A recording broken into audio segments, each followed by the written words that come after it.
자, 공개영상입니다. 이번 주는 그런, 종목 얘기를 하는 것보다 그런 얘기를 좀 드리고 싶었어요. 오픈방에 계신 분들한테. 그래서 제가 여쭤봤죠? 이번에 의견 내주실 분 있으시면 제가 이제, 그런 얘기들을 좀 해달라고 얘기를 했을 겁니다. 뭐, 궁금하신 거 있으시면, 물어보고 싶으신 거 있으시면, 공개 영상 안에서 제가 어느 정도 얘기해 드린다고 했는데, 그 얘기를 좀 드리고 싶어요. 종목 공부를 하라고 할 때, 아니, 공부를 하라고 할 때, 제가 주구장창 공부 얘기하잖아요. 공부를 하라고 할 때, 종목 공부를 해야 되는 겁니까? 뉴스 공부를 해야 되는 겁니까? 그걸 물어보셨더라고요. 뭐 이런 부분들은 뭐 공개영상 쉽게 얘기할 수 있는데 둘 다입니다. 그건 뻔한 거, 정말 뻔한 거, 둘 다예요. 자, 그러면 종목 공부를 한다고 하는 건 기초적으로 우리가 뭐 있어요? 예를 들어서 뭐 쉽게 얘기하면 뭐 SM 라이프 디자인 뭐 이런 것들 한번 보자고 하면 종목 공부 가장 기초적으로. 근데 여러분들 하나 아셔야 되는 거는 이거는 좀 알아두세요. 제가 뭐 오픈방에서 뭐 다른 뭐 유튜버 분의 인터뷰나 다른 사람들의 주식을 어떻게 하는 거나 그런 것들을 되게 이제 많이 올려드렸는데 하나 좀 알고 계셔야 되는 건 입장 차이가 입장에 대한 차이가 있다라는 거, 그리고 개인적인 투자 철학이나 관점에 대해서 주식장을 바라보는 게 좀 많이 달라요. 서로가 다 다르다는 얘기예요. 예전에는 저도 예전에 좀 오만했을 적에는 무조건 내가 맞아 이런 우스갯소리를 막 했거든요. 어, 뭐 무조건 내가 맞아 뭐 이런 얘기를 했는데 지금은 저 사람은 저렇게 하는구나 약간 이런 관점으로 이렇게 좀 보고 있습니다. 마찬가지입니다. 그래서 논하는 게 다를 수 있다라는 거. 그래서 어느 한 분은 뭐 이제 어느 투자자는 가치 투자에 대해서 논하시는 분들이 있고 저는 반대적으로 어, 제 의견이에요, 그냥. 저는 이렇게 투자하는 사람이라고 생각하시면 돼요. 저는 반대적으로 우리나라는 가치 투자가 없습니다라고 생각하는 사람이에요. 그래서 모든 2,000개 종목이 작전주로 돌아갑니다라고 하고 투자를 한 사람이라서 이렇게 얘기를 해드리는 겁니다. 그래서 누가 맞고 틀리다, 나의 기준이라기보다는 그냥 서로 좋은 공부가 됐으면 하는 생각이 좀 드는 거고, 그래서 저의 항상 신념과 항상 주식장을 바라보는 거는, 항상 얘기해드리지만 2,000개 종목이 모두 작전주인데 어떻게 우리나라에서 가치 투자를 논할 수 있습니까? 라고 얘기를 드리는 거예요, 저는. 그래서 제가 옳다, 뭐 남들이 틀리다 이런 얘기를 하고 싶은 게 아닙니다. 저는 그렇게 장을 바라보는 사람인 거고요. 그래서 항상 공부 관점도 그쪽으로 가 있어요. 그걸 그래서 아셔야 돼요. 그래서 쉽게 얘기하자고 하면 종목 공부를 해야 됩니까? 뉴스 공부를 해야 됩니까? 라고 했을 때 둘 다 하는 게 맞습니다라고 얘기를 하는 거고 그러면 종목 공부를 어떻게 기초적으로 해야 됩니까? 라고 얘기하는 건 저는 궁금해하는 게 더 우선순위라고 봐요. 왜가 더 중요하다고 봐요. 주식장에서 why 자, 그럼 우리 한번 가장 기초적으로 한번 보자고요. SM라이프 디자인이라는 회사가 오늘 상한가 쳤습니다. 금요일장에서 상한가를 쳤죠. 지금은 토요일장 3시 2분 31초, 32초가 지나가고 있어요. 자, 이 친구가 가장 기초적으로 얘기하는 건 그러면 종목이 어떤 종목인지를 궁금해 하겠죠. SM라이프 디자인. 그러면은 저는 증권사에서 제공하는 이런 것들을 한번 볼 것 같아요. SM라이프 디자인 회사가 있고 뭐 미디어에 관련된 종목 중이고 뭐 업종 퍼는 뭐 이렇게 얘기하죠. 이런 것도 요즘 다 잘 나오고 있으니까 뭐 업종 뭐 이런 거 PER 뭐 배당 수익률 뭐 이런 것부터 나오고 195, 뭐 이부터 시작해서 그리고 시세 현황 그리고 매출이 얼마큼 나오는지 발행 주식수 유동 주식수 이런 것부터 시작해서 대주주는 누군지 SM이고 SM 왜 3인 뭐 이런 얘기들이 나오고 디지털 콘텐츠 전문 업체, 뭐, 동사는 뭐, 이렇게 짧게, 이렇게 뭐, 인터뷰 형식으로 이렇게 나와 있어요. 근데 제일 좋은 건요, 쳐보는 게 제일 좋아요. 이게 제일 좋습니다. 그리고 사이트를 들어가서요, 이 회사가 실제적으로 뭐 하는지 어, 이 회사가 실제적으로 어떤 회사인지가 훨씬 더 중요해요. 회사가 어떤 회사인지. 못 들어가나? 왜? 야, 너 왜 못 들어가? 어? 왜 이래? 일단 뭐 인터넷이 좀 멈췄네요. 자, 일단은 뭐, 그래서 일단 어떤 회사인지가 더 중요해서 그 회사 이제 사업, 그다음에 어떤 사업을 하는지 그런 포인트를 많이 보셔야 되고, 그래서 이제 뭐 이런 것들도 보면 좋죠. 매출액, 영업이 이런 것들. 저는 어느 누군가는 재무제표를 보고 가치 투자를 논하고 어느 누군가는 재무제표를 보고 주식 투자를 하는데 저는 그런 사람이 아니에요. 항상 얘기했지만 저는 모든 종목이 작전을 한다고 생각을 하고 있는 사람이고 작전주의 관점으로 보고 있고 항상 주식을 계속 수익을 내고 있는 사람이고 모든 주식은 작전주기 때문에 가치 투자는 없습니다라고 항상 얘기하는 사람입니다. 그래서 저는 재무제표를 그냥 단순히 기초적으로만 봅니다. 아, 이렇구나 정도. 이걸 되게 맹신하지 않아요. 그렇게 따지면 분식회계는 어떻게 설명할 거며, 분식회계서부터 매출 줄인 거서부터 영업이 뭐 늘렸다 폈다, 공시를 내놓다 안 내놓다 이런 것들은 어떻게 얘기할 거며 결국 그들의 손에 있는 거니까요. 응? 그들 손에 있는 거기 때문에 맹신하진 않습니다. 저는 절대로 맹신하지 않아요. 재무제표 자체를요. 그래서 그냥 참고 정도만 봐요. 그렇기 때문에 저는 그렇다라고 얘기를 하는 걸 좀 얘기를 드리고 싶고요. 그래서 뭐 이런 것들 이제 참고적으로 보는 거죠. 아, 유보율이 많구나. 부채가 많이 없네. 이 정도. 그리고 저는 궁금해할 것 같아요. 이 종목이 why 오늘 상한가를 들어갔을까? 나는 30% 상한가 한번 먹고 싶은데 왜 이 종목은 왜 상한가를 들어갔을까라고 생각을 해보는 거겠죠. 그쵸? 이게 되게 중요합니다. 왜 이 종목은 오늘 상한가나 들어갔을까? 왜 이 종목은 오늘 20%를 떴을까? 왜 이 종목은 오늘 10%를 떴을까? 이게 가장 기초적인 거라고 봐요. 이게 얘기하는 종목 분석이라고 합니다. 저한테는요. 그 기준. 그 기준. 자, 그러면 이제 뉴스적으로도 한번 봐야죠. 잠시만요.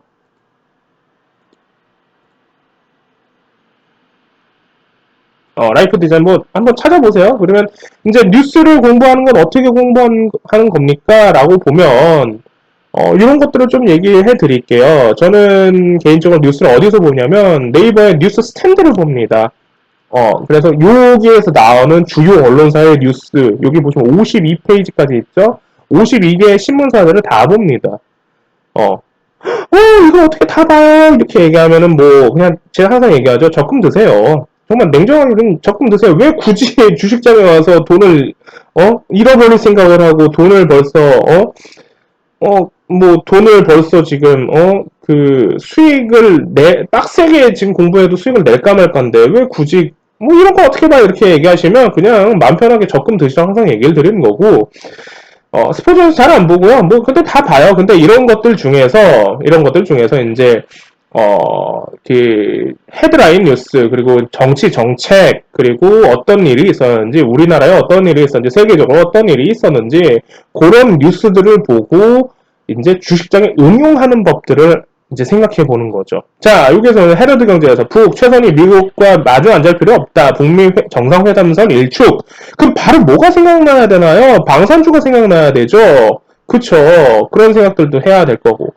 자, 그러면 세계적으로, 경제적으로, 상업적으로 어떻게 지금 사회가 돌아가는지도 분명 알고 있어야 돼요. 그냥 단순히 차트만 보는 게 아니라, 그걸로 인해서 차트적으로 오는 거고, 그걸로 인해서 주식장에 오는 건데, 응? 물론 차트가 앞서긴 해요. 왜냐면 저는 작전주라고 얘기를 했으니까 형아들이 미리 차트를 다 그렇게 만들어 놓거든요.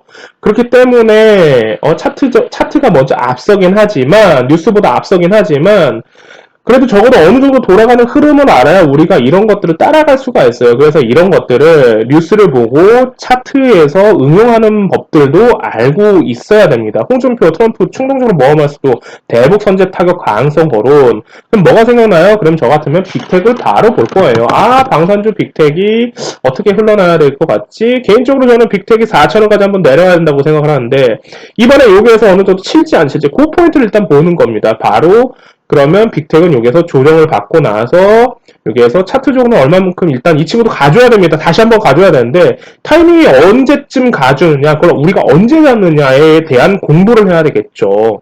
그죠? 그런 것들을 생각해 봐야 될 거고 그렇게 치면 자 뭐까지 생각해 봐야 돼요? 대북 방산주가 간다라는 건 대북주가 죽는다는 뜻이고, 대북주가 간다는 건 방산주가 죽는다라는 뜻이겠죠. 그런 것들도 생각해보면, 빅텍 갈 거면, 그러면 여기에서 이제 대장주로 나오는 아난티, 일신석재, 이런 친구들이 얼마만큼 가져온지, 그리고 이제 시간에서 지금 조비 경롱이 좋죠. 조비가 시간에 상각하고 경롱, 이런 친구들, 시간에서 왜 좋았는지, 박지원 관련해가지고, 대북 정책 이런 것들이 미리 이전에 나오는 거겠죠. 근데 차트적으로는 그게 벌써 나왔어요. 차트적으로는요, 벌써.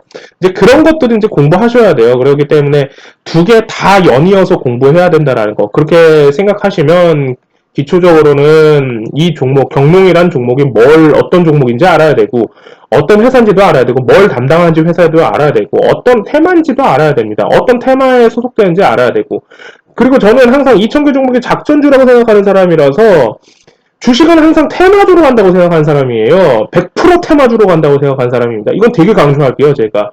어디 한간에서 테마주는 위험합니다. 테마주를 하지 마세요. 뭐 이런 얘기 하시는 분들인데 저는 그런 분들하고 맞지 않아요. 저는 100% 테마주로 간다고 생각하는 사람입니다. 한국 주식 100% 테마주입니다. 1월 달부터 12월 달까지 무조건 테마로 갑니다. 이건 되게 강조하고 싶은 얘기입니다.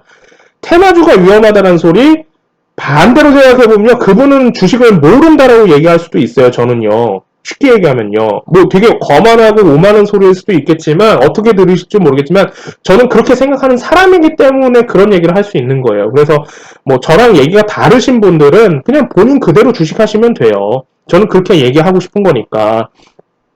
그래서 테마주로 간다고 얘기를 좀 드리고 싶어요. 100% 테마주입니다. 여러분들이 몰라서 그렇지. 알면 와 얘네 100% 테마주구나 라고 생각할 수도 있어요. 자 하나 얘기해 드릴까요? 뭐 오픈방에서 제가 얘기해 드렸지만 우선주장입니다. 우선주장이 언제부터 왔을까요? 저는 5월달부터 우선주장을 했어요. 교육방분들하고 우선주 테마로 들어왔기 때문에요. 그래서 우선주 흐름으로 들어왔고요. 그 전에 우선주 가면서 품절주도 한 번 들어갔고 품절주 테마로 들어갔습니다. 세기상사, 천일고속, 금비, 조광피형 뭐 이런 것들 미리 먼저 다 알고 있었기 때문에 교육방에서는 다 잡았던 것들이고요. 방산주도 테마로 들어왔죠. 그 전에 방산주 테마 들어오기 전에 대북주도 테마로 들어왔을 거고요. 자 여러분들 1월달부터 코로나 테마부터 시작해가지고 지금 6월 말 7월 지금 오늘은 언제야? 7월 4일까지 전부 다 테마주로 들어왔습니다. 정신 차리시고 보세요. 앞으로도 테마주로 돌아갈 겁니다. 응? 그래서 저는 테마주가 위험하다고 생각하시는 분들은 글쎄요. 제 입장에서는 실력이 없는 사람이라고 볼 수밖에 없어요. 저는 100% 테마주로 간다고 생각하고 있거든요. 주식을. 그러면 경농도 멀리하게 보고 싶냐? 어떤 테마로 소속이 될 건지. 스지엔진 마찬가지겠죠. 스지엔진 잡으면 안 돼요. 반대로 스지 충방을 잡아야 되지. 스지 충방이 대장주로 나왔기 때문에. 그럼 스지 충방은 어떤 테마로 들어왔을까요? 그죠? 대선주 편입입니다. 이 친구들은 이제 다시 뭐예요? 예전에 구안희정에서 박지원 대북 지원으로 하고 있습니다. 박지원으로. 그죠? 그러면 이 친구들은 하나의 테마가 형성이 될까 안 될까 그 포인트를 보셔야 됩니다. 충방 가면서 SGNG, SG 세계물산 이런 것들이 다 같이 올라왔는데 이런 것들이 테마로 갈 건지 안 갈 건지 그리고 이제 그러면 SMIFD는 이제 마찬가지겠죠. 종목적으로는 우리가 어떤 회사인지 알아야 되고 매출 얼만큼 일어나는지 알아야 되고 재무제표가 어떻게 되는지 기초적으로 그건 가장 기초인 거고요. 제가 얘기하는 건 가장 기초적으로 봐야 되는 거고 이 종목은 그럼 어떤 테마군으로 소속이 될 건지 그 포인트도 좀 아셔야 되죠. 그런 것들은 이제 공부하는 거고요. 그리고 이 친구가 지금 엔터로 갈 건지 아니면은 뭐 한한령 해제로 갈 건지 뭐 이런 것들은 이제 봐줘야 되는 거고 장에서는 장이 정답이니까 지금 이 친구는 한한령 해제로 오르는 것 같아요. 제가 봤을 때는요. 해제가 되는지 안 되는지가 중요한 게 아니죠. 그게 중요한 게 아니죠. 제가 항상 얘기하는 게 뭐 있죠? 여러분들 가장 주식의 기초는 기대감입니다. 기대감. 주식에 대한 기대감으로 가는 겁니다. 오픈방에서 어느 한 분이 얘기하시더라고요. 한한령이 해제가 안 되는데 왜 주식이 가나요? 그것 때문에 가는 거예요, 지금. 생각은 달리 하셔야 되죠. 주식은 절대 그렇게 생각하시면 안 됩니다. 여러분들이 주식쟁이가 될 거면요, 생각은 달리 하세요. 어떤 생각을 해야 되냐? 자, 제가 가장 기초적으로 얘기하는 게 뭐 있나요? 신약. 코로나 관련해서 신약. 신약이, 여러분, 그냥 정말 쉽게 생각해 보세요. 신약이 나오면 뭐가 됩니까? 재료 소멸이 돼요, 그거는요. 주식장에서는요. 반대로 신약이 나와서 주식이 가는 게 아니고요. 신약이 나오기 때문에 재료 소멸이 되는 겁니다. 하나명이 돼서 주식이 가는 게 아니에요. 하나명이 될 것 같은 기대감으로 가는 거지. 이낙연이 당선돼서 주식이 가는 게 아니라 이낙연이 당선될 것 같은 기대감으로 주식을 가는 거고요. 이재명이 이번에 지지율이 오르잖아요. 이재명이 당선이 돼서 주식이 가는 게 아니라 이재명이 당선될 것 같은 기대감으로 주식이 오르는 겁니다. 그 기대감 때문에 주식은 가는 거고요. 가장 기초적으로. 그래서 장에서 움직이는 거고, 그래서 화장품주, 엔터주 이런 것들이 그래서 치는 겁니다. 지금 그런 것들이 그럼 왜 치는지, why, 왜 Y가 더 중요하다고 얘기를 한 거예요. 그런 것들은 좀 공부하셔야 되겠죠. 그래서 뉴스에서 응용해 오는 법. 그러면 제가 하나 제가 요즘 유난히 지금 그 교육방분들한테도 이거 한번 추적해보면 아주 좋을 거라고 얘기했던 게 요거거든요. 그럼 요거 한번 숙제로 내드릴 테니까 한번 보세요. 아모레퍼시픽에서 서민정이 결혼을 했대요. 보관그룹 홍정환이랑. 요 기사로 드릴게요. 제가 이거 교육방에서도 얘기를 드렸던 건데, 자, 여러분들은 이거 보면, 정말 쉽게 보면, 아모레퍼시픽에서 서민정, 재벌 2세가 장녀가 서민정이 결혼했구나. 이렇게 보시겠죠. 그럼 이게 끝이잖아요. 솔직히 얘기하면요. 주식쟁이는 절대 그러면 안 돼요. 저 기사 보고 어떻게 판단해야 돼요? 저는 되게 궁금하던데. 왜, why? 홍정환은 누구? 보광산업은 누구? 자, 아모레와 보광 사돈 맺는다. 서민정, 홍정환 27일 약혼. 아모레퍼시픽 그룹과 보광그룹이 사돈을 맺는다. 재벌가와 재벌가의 사돈을 맺는다라고 나오네요. 아모레퍼시픽 서경배 회장의 장녀인 민정씨가 홍석준 보광창업투자 회장의 장남인 정환씨와 오늘 제가 발음이 잘 안 돼요. 좀 죄송해요. 어제 조금 이리저리 무리를 했더니 신라호텔 영빈관에서 약혼식을 올릴 예정이다. 약혼식 했겠네요. 27일이니까. 지인 소개로 만나서 결혼 전제. 자, 홍석준 회장 잘 보셔야 됩니다. 홍석준 회장은 이건희 삼성전자 회장의 부인인 홍라희 여사 홍석현 전 중앙일보 회장, 홍석조 BGF 그룹 회장의 동생이다. 자, 동생이다. 홍라희 여사 뭐 이렇게 나오고요. 고종사촌 간인 이재용 삼성전자 부회장, 이부진 호텔신라 대표이사, 이서현 삼성복지재단 이사장 등도 약혼식에 참여할 가능성이 있다. 서민정씨 뭐 이렇게 나오고. 자, 서경배 회장에 이어 아모레퍼시픽 그룹 지분을 갖고 있고 2대 주주고, 에뛰드, 에스쁘아, 이니스프리, 비상장 계열사 지분도 갖고 있다. 외가인 농심 그룹 지주사인 농심홀딩스 지분도 있다. 자, 홍정환 씨는 보광창투에서 투자심사 총괄을 하고 있고, 지주사 BGF 지분을 갖고 있고, BGF 리테일도 친가의 보광그룹 지분을 관련 갖고 있다. 여러분들이 이거 보면 그냥 그냥 지분 갖고 있구나 라고 생각하실 수 있죠. 저는 이거 보면요, 얘네는 왜 다 연결돼 있지? 이 생각을 해요. 얘네는 왜 보광그룹, 아모레퍼시픽, 삼성전자, 농심 다 연결돼 있지? 왜? 이 생각부터 할 것 같아요. 그럼 이걸 가지고 뭘 어떻게 해야 됩니까? 왜 아모레퍼시픽이랑 삼성전자랑 연결돼 있지? 라고 생각을 할 것 같아요, 저는. 이게 하나의 연결고리예요, 지금. 이걸 가지고 그러면 어떻게 봐야 돼요? 실제적으로 주가는 이제 앞으로 어떻게 움직일 건지, 삼성전자와 아모레퍼시픽 관계는 어떻게 움직일 건지, 삼성전자와 호텔신라 이재용과 이부진의 지분 관계들은 어떻게 움직일 것인지, 이런 부분도 추적하면 되게 재밌을 것 같지 않아요, 앞으로? 지금 당장은 아니겠지만 이제 결혼하니까 그거를 주식장에서 응용할 수도 있다는 거죠. 그게 뉴스 공부입니다. 뉴스 공부. 이런 것들을 한번 생각해보고 가는 거예요. 똑같아요.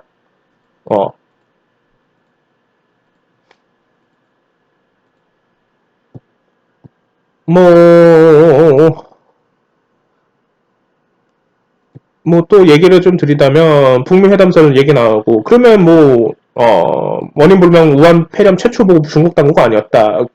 이런 것들도 알면 되겠죠. 홍콩반법이 왜 지금 제가 계속 얘기하는 이유를 아십니까? 여러분들은 좀 찾아보세요. 홍콩 방법은 되게 하나 두 개로 이야기할 수 있는 게 아니에요. 미국 입장, 홍콩 입장, 인도 입장, 영국 입장 다 나옵니다. 그러면서 왜 얘네들이 홍콩 방법을 지금 이렇게 지금 목을 매달려고 하는지, 왜 미국은 요거를 왜 지금 들어오려고 하는지 그런 것들을 알 수가 있어요. 그러면서 왜 지금 홍콩이 왜 지금 금융허브에서 지금 왜 얘네들을 지금 일국양제를 하려고 하는지 왜 미는 왜 이거를 막으려고 하는지, 왜 인도와 지금 중국은 카슈미르 지역에서 왜 국경 분쟁을 일어나려고 하는지, 미국은 왜 인도 쪽에서 붙으려고 하는지 그런 부분들을 좀 아셔야 돼요. 그게 주식장에서 연결돼서 오거든요. 제가 교육방에서는 그런 얘기 했을 거예요. 방산주 왜 이번에 왜 가는지에 대해서 저는 오기 전부터 그 얘기 했죠. 홍콩법에 의해서 중국에서 분명히 북쪽 핵카드 꺼낼 거다. 미국을 치려면. 응? 그게 우리나라 방산주로 올 거라고. 근데 아니나 다를까 삐라가 타이밍 좋게 왔어요. 그걸로 지금 가는 건데 여러 번 생각해보세요. 상식적으로 삐라로 인해서 방산주가 저렇게 많이 간다고 말이 안 되지 않아요? 그잖아요. 응? 그 전에 김정은 사망설도 있었고, 그 전에 주포도 다 매집해놓고 지금 올린 건데, 그런 부분들을 그럼 차트적으로도 어떻게 갖고 오는지, 응용해서 어떻게 바라보는지도 이제 여러분들 할 일이라는 거예요, 그런 게. 그런 것들이 공부라고 하는 거고요, 주식장에서는요. 그래서 좀 다양하게 연결고리 지어서 공부를 좀 해야 되지 않을까 싶어요. 차트는 차트대로. 물론 여기서 나오는 이동평균선, 저는 일단 보조지표를 보지 않습니다. 엔벨로프, 일목균에서 이런 거 저는 보진 않아요. 저는 개인적으로 쓸데없다고 생각하는 사람이라서, 맹신하시는 분들은 그냥 그거 하세요. 저랑 얘기가 좀 다를 수 있으니까요. 그냥 본인 그거 하시는 대로 하시면 돼요. 저는 그렇게 생각하는 사람일 뿐이에요, 그냥. 그래서 이제 저는 가장 기초적으로 이동평균선만 보는 사람이고, 그렇게 이제 다른 것들을 연결고리해서 보는 사람이라서, 그렇게 이제 기초적으로 그런 것들 좀 공부해야 되지 않나 싶고, 이동평균선, 전 가장 좋은 게 그래서 이동평균선을 생각하고, 이동평균선 지지, 저항, 이런 거 당연히 생각해야 되고, 가장 기본적인 매물대, 차트적으로 매물대의 위치, 매물대를 어떻게 뚫으려고 하는지, 그런 것들도 생각하셔야 됩니다. 그게 이제 차트적으로, 종목적으로, 기술적 분석이라고 하는 것들도 같이 들어가야 돼요. 그래서 뉴스 응용하는 법, 그걸 가지고 종목에 어떻게 응용할지, 어떻게 작용할지, 테마로 어떻게 돌아갈지, 차트적으로 매물대, 차트적으로 이동평균선, 주포들의 매집, 저는 수급이라는 얘기를 안 해요. 매집이라는 얘기를 하지. 주포들의 매집, 그리고 테마적으로 어떻게 갈 건지, 장의 테마가 어떻게 돌아가는지, 그런 것들 전부 다 생각하는 게 주식이에요. 제가 생각하는 것. 그리고 작전의 형태, 작전을 어떻게 할 건지, 그런 것들. 주포 형아들은 물량을 언제 털었는지, 그런 것들이 개인적으로는 주식이라고 생각합니다. 그런 것들을 공부하라고 해드리고 싶어요. 자, 공부하는 방법론들을 제시해드렸습니다. 결과는요, 여러분들 많이 보실 수밖에 없어요. 하루 차트 200개, 300개씩 한번 봐보세요. 그럼 이상하게 실이 공통점들이 나옵니다. 눈이 확 띄일 정도로 공통점들이 나와요. 그 눈이 확 띄는 거 한 20번 하잖아요. 그럼 여러분들은 고수라고 불리는 위치에 가 있을 겁니다. 근데 그게 시간이 오래 걸릴 거예요. 저는 이제 한 10대 번 한 것 같아요. 근데 한 3, 4개월 차트 한 200개씩 보잖아요. 3, 4개월 동안. 그러면 이상하게 전에 보지 못했던 것들이 나와요. 그건 제가 장담해 드릴게요. 그 정도는 해보고 다음 단계로 넘어가는 게 맞을 것 같아요. 그래서 차트 연구, 왜 여기서 떴는지, 그러니까 Y가 중요해요. 왜 여기서 떴는지, 왜 여기서는 주식이 죽었는지, 어떤 일이 있었는지, 무슨 일이 있었는지, 세계적으로 어떤 일이 있었는지, 지수는 어땠는지, 종목은 어땠는지, 이런 것들이 더 중요하지 않을까 싶습니다. 아이고 힘들다. 오늘은 여기까지는 가장 기초적으로는 좀 얘기 드릴게요. 다음에 또 질문하시는 것들 또 얘기 한번 또 드리겠습니다.